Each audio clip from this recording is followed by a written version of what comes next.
the first to know. Nsem-Pii TV. Abusuafo yɛde yɛni ɛbɛkyerɛ mu ɛwɔ parliament.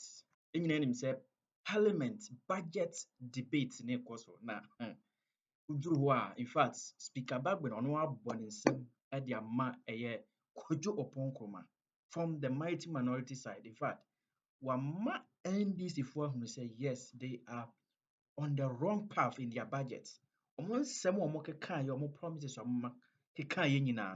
they have chosen government machinery over all their priorities. Na ene bujan for oh wa shato mu nyina down yonko na yonko tie no.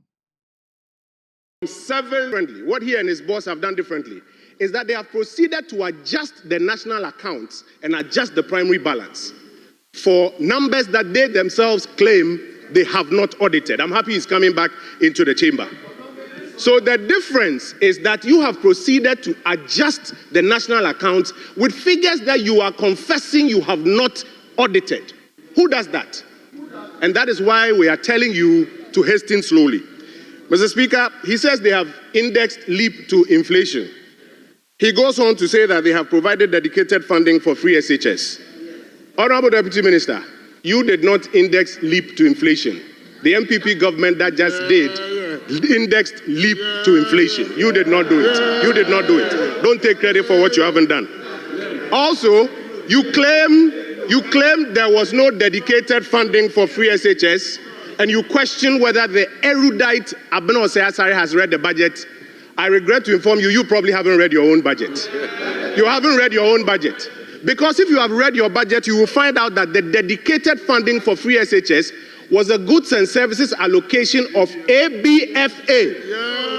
Honorable Deputy Minister, ABFA, what you have done, and again, you tell the people of Ghana that you have uncapped NHIL and GET Fund. That's not true.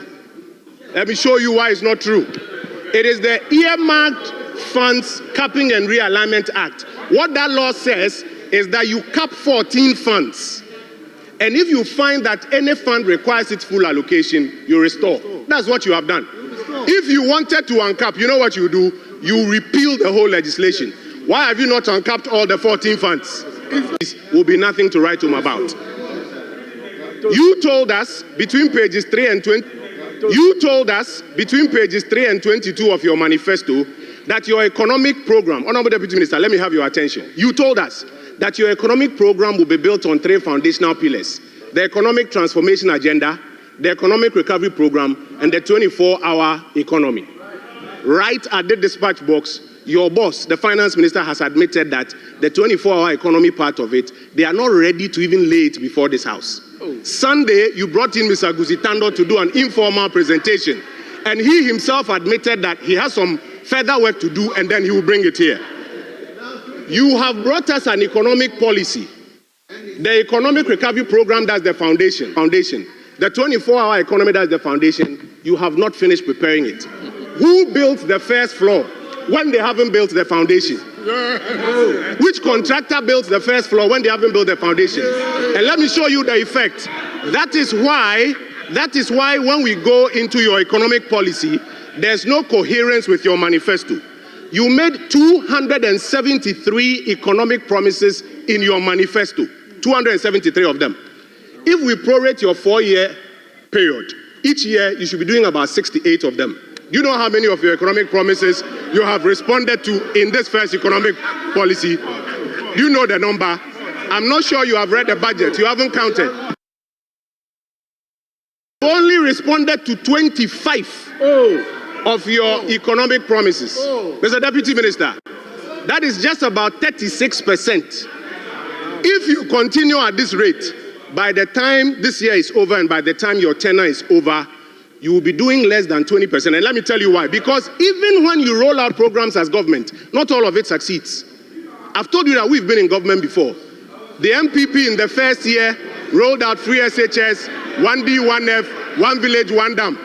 Even those ones that we started early, look at the challenges that we faced.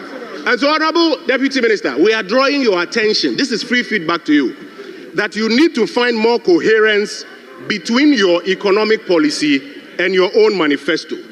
Else, by the time your tenure is done, you would have disappointed yourself. The second point I want to draw your attention to is that your budget, even the one that you brought, your budget, it betrays your priorities. You see, like they say, don't tell me what your priorities are. Show me your budget, and I will see what you value. This budget that you have brought is the budget in which you have told us, first of all, that you value Ghanaian women so much that you are going to set up a bank for them, the Women's Development Bank. You have put $51 million allocation, 51 million cedis, 51 million cedis allocation in this budget for the Women's Development Bank. And then you have put 70 million cedis for research at Jubilee House. You see your priorities? The budget is beginning to betray your priorities. You give all of the women in Ghana who are looking for this bank 51 million, and then you give research at the office of the president 70 million Ghana cedis. You are beginning to see your priorities. Honorable Deputy Minister, you told us that something has happened that's never happened. The president has gone to negotiate minimum wage. How much? 10%. By the way, the previous administration did way better, 25% plus. But while you are increasing minimum wage by 10%, you have increased the compensation budget at the Office of Government Machinery by over 720%. Over 720%. This is what the leader of the minority said, that very soon we will see the true colors of the umbrella. You see, your priorities are beginning to show. You need not less than about 1 billion Ghana cedis to close the infrastructure gap within senior high schools. You say you don't have fiscal space, you don't have money for it, but you have found 4.1 billion cedis to buy gold. Gold that was being bought from liquidity that was being brought into the jurisdiction by foreign companies that wanted to buy the gold. Now you want to take taxpayers' money, 4 billion Ghana cedis, to go and buy gold. Are you seeing your priorities now? You have made available 100 million Ghana cedis for capital expenditure at the Office of Government Machinery. What are you buying there? More cars or what? 100 million Ghana cedis for capital expenditure. And yet, you say to the young people of this country that there is no space. Paragraph 478. That's why I'm worrying whether you've read it. Paragraph 478. You say there's no fiscal space to recruit young people into the public service. But you find 100 million Ghana cedis for capital expenditure, to buy cars and other things. Are you seeing where your priorities are? If I take you into a further analysis of your own numbers, Honorable Deputy Minister, your own numbers. Like my brother John Jinapo used to say, Mr. Speaker, we have run the regression analysis and the correlation analysis on this side, and we know all the figures. I'm happy he's here in the chamber. Mr. Speaker, we have also run the analysis. If you look at compensation allocations, Honorable Deputy Minister, do I have your attention? You will find that for the Office of Government Machinery, you have allocated 2.7 billion for compensation.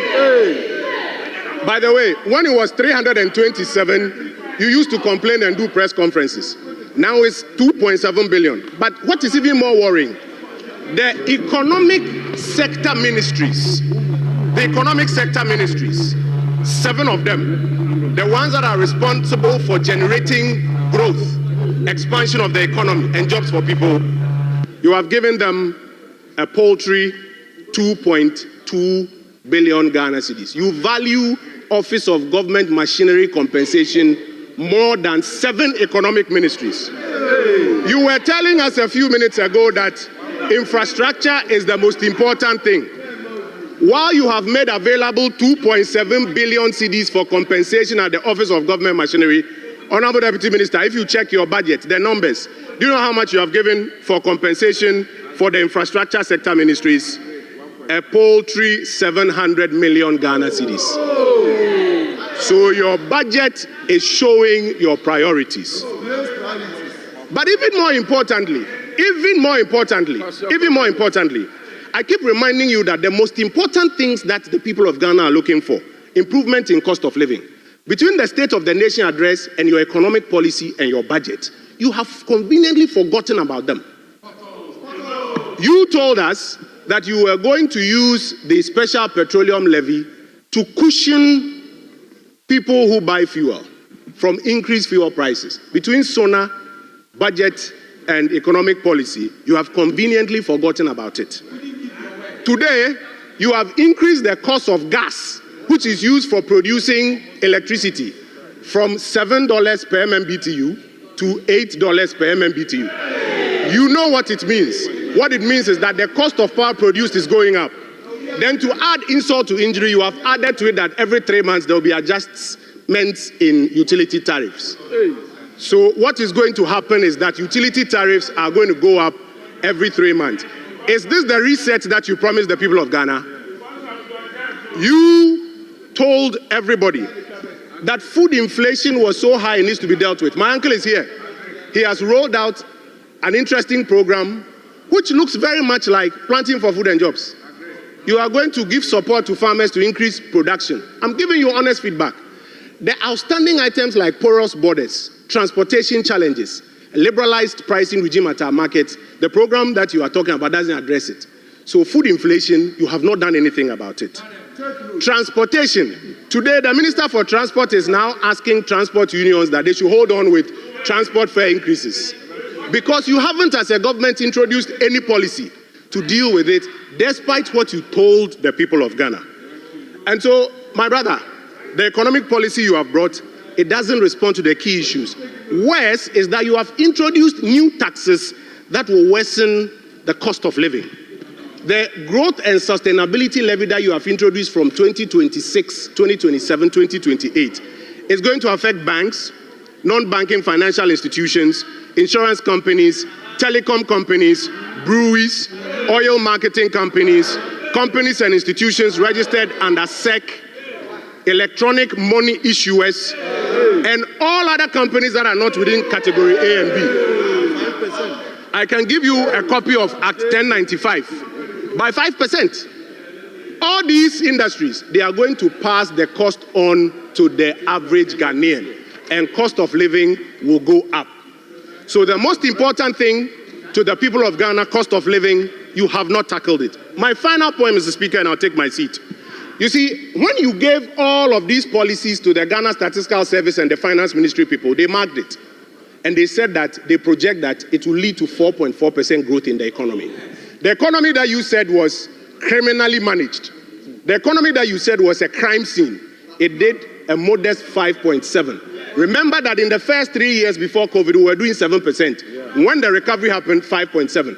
All your programs put together, they are now telling you that it will do 4.4. Mr. Speaker, by our model, on top of the 5.7% this year, Ghana should be doing nothing less than 8% growth. This year, by our model. So, if you want to compare apples to apples, Honorable Deputy Minister, comparing apples to apples, your 4.4% compares to 8%. I have in my hands here the Deloitte economic forecast for 2025. It was issued in December. They said in December that when they look at the MPP's economic recovery program, inflation, following our disinflation trend, is supposed to be 11% this year.